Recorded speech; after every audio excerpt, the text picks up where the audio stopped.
दोस्तों, ये कहानी को जरा ध्यान से सुनो। कुछ समय पहले की बात है। एक नगर था। उस नगर में बहुत ही धनी सेठ रहा करता था। उस धनवान सेठ के पास कहने को सब कुछ था, किसी चीज की कोई कमी नहीं थी। उस धनवान सेठ ने अपने जीवन में बहुत बड़े बड़े मुकाम हासिल किए थे। उसने अपने जीवन में कई सफलताएं प्राप्त की थी। वह जिस नगर में भी व्यापार करने जाता, वहां पार भी उसे सफलता मिलना निश्चित था। वह अपने जीवन में कभी हारा नहीं था। उसका व्यापार भी बहुत जोरों शोरों से चल रहा था। उसके पिताजी ने उसे ऐसी 4 बातें बता रखी थी जिसका वो नियमित पालन करता था, और उन्हीं बातों का वो अनुसरण करता था, और उन्हीं बातों की वजह से उसका जीवन बड़ा ही सुखमय था। वह जीवन के हर क्षेत्र में सफल था। ऐसे ही काफी समय बीत गया और अब वो धनवान सेठ काफी बूढ़ा हो चुका था। उसे लग रहा था कि अब मेरी मृत्यु बहुत ही नजदीक है। मेरी मृत्यु कभी भी हो सकती है। और वह जानता था कि उसका बेटा बहुत भोला है, बहुत नादान है। उसे अभी दुनियादारी की समझ नहीं है। इसीलिए उसने अपने बेटे को अपने पास बुलाया और अपने बेटे से कहा कि मैंने अपने पिताजी से 4 बातें सीखी थी और उन्हीं बातों को अपने जीवन में उतारा। उन्हीं की अनुसरण की वजह से आज मैं जीवन में इतना सफल हूँ। अपना जीवन सुखमय पूर्वक बिता रहा हूँ। ना ही कभी मुझे कोई बीमारी हुई और ना ही मुझे कभी धन की कमी हुई। और तुम देख ही रहे हो कि मैं इस नगर का सबसे श्रेष्ठ धनवान हूँ। आज मेरे पास जो कुछ है उससे मैं खुश हूँ। लेकिन मैं चाहता हूँ कि तुम मुझसे भी आगे बढ़ो, तुम और भी नाम कमाओ। बेटा, मैं तुम्हें आज वो बात बताने जा रहा हूँ, तुम इसे सुनकर और ज्यादा धनवान बनोगे।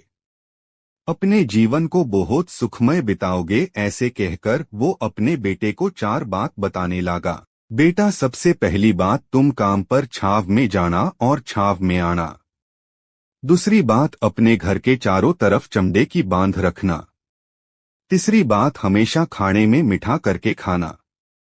और चौथी बात, अपने पत्नी को हमेशा बांध कर रखना। इतना कहकर वो धनवान सेठ निश्चिंत हो चुका था। वो ये जानता था कि उसका बेटा बहुत भोला है।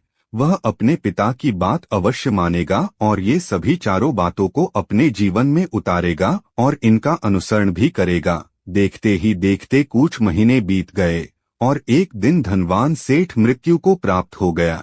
उस धनवान सेठ के बेटे ने वो 4 बातों को एक कागज पे लिख लिया ताकि वो उन्हें भूल ना जाए, और उन्हीं बातों को अपने जीवन में उतरने लगा। उन 4 बातों का अनुसरण करने लगा।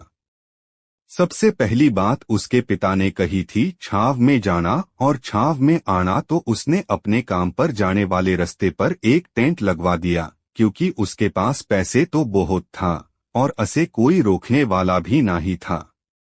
जब भी कोई उसे कुछ कहता कि अपने ऐसा क्यों किया, तो वो एक ही जवाब देता, मेरे पिताजी ने मुझे ऐसे ही करने को कहा है। उसके बाद उसने अपने पिता की अगली बात का अनुसरण किया। उसने अपने घर के चारों तरफ चमड़ी की दीवार खड़ी कर दी। उसे देखकर आसपास के लोग विरोध करने लगे। कुछ लोग झगड़ा करने पर उत्तर आए। कई लोग पूछते थे कि आखिर तुमने ऐसा क्यों कर डाला, चमी की बात तुमने क्यों खड़ी करवाई, चमड़े से बहुत बदबू आता है और इसे बहुत तकलीफ होती है, तुम इसे आज ही निकालो। लेकिन कोई उसका कुछ भी नहीं बिगाड़ सका, क्योंकि उसके पास बहुत पैसा था। उसके पिता ने उसे तीसरी बात कही थी, खाने में मीठा खाना। इसीलिए वो अपने पत्नी से रोज मीठा खाना बनवाता था। उसके पिता ने चौथी बात कही थी, अपने पत्नी को हमेशा बांध कर रखना, जिस कारण वो रोज अपने पत्नी को रस्सी से बांध कर रखता था।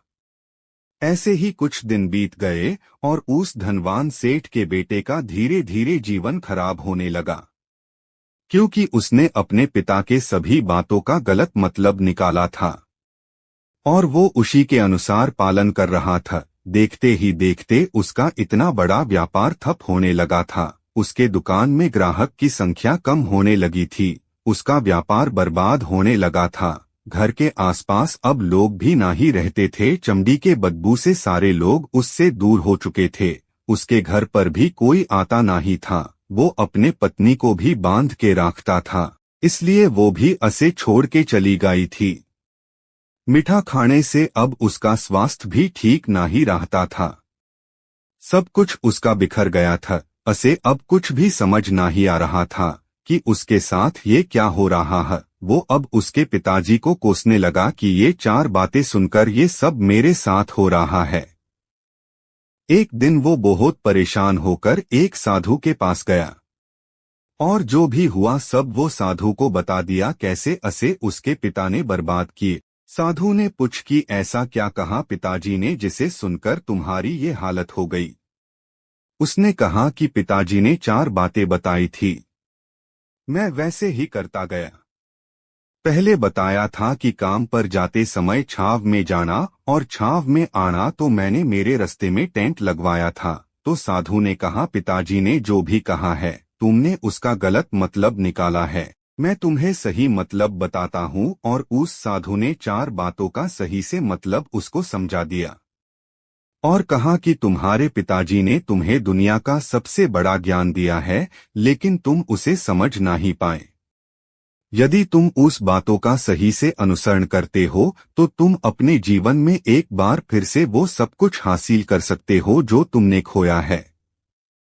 यदि तुम कामयाब होना चाहते हो तो तुम्हें मेहनत करनी ही होगी। पहली बात, सूर्य निकल आने से पहले तुम्हें अपने घर से निकलना होगा और हमेशा सूर्य के ढलने के बाद ही लौट के आना होगा, ताकि धन दौलत को तुमसे कोई छीन ना ले। दूसरी बात, तुम्हें रिश्तों को इस तरह से बांधना होगा ताकि वो रिश्ते तुम्हें परेशान ना करे, तुम्हें तकलीफ ना पहुँचे, तुम्हारा फायदा ना उठाए। तीसरी बात, तुम अच्छा भोजन करना, जब तुम्हें भूख लगी हो तभी भोजन करना, इससे तुम्हारा स्वास्थ्य अच्छा रहेगा। चौथी बात, अपने रिश्तों को अच्छे से निभाना और अपने साथ हमेशा बांध के रखना।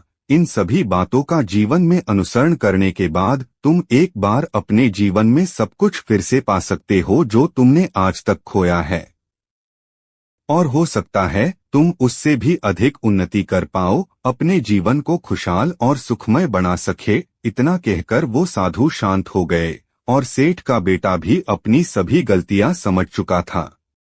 उसने उन गुरु को प्रणाम किया और वापस अपने घर लौट गया। उसने उन सभी 4 बातों को अपने जीवन में उतारा, उनका सही से अनुसरण किया। उसके बाद उसके जीवन में सकारात्मक बदल दिखने लगे।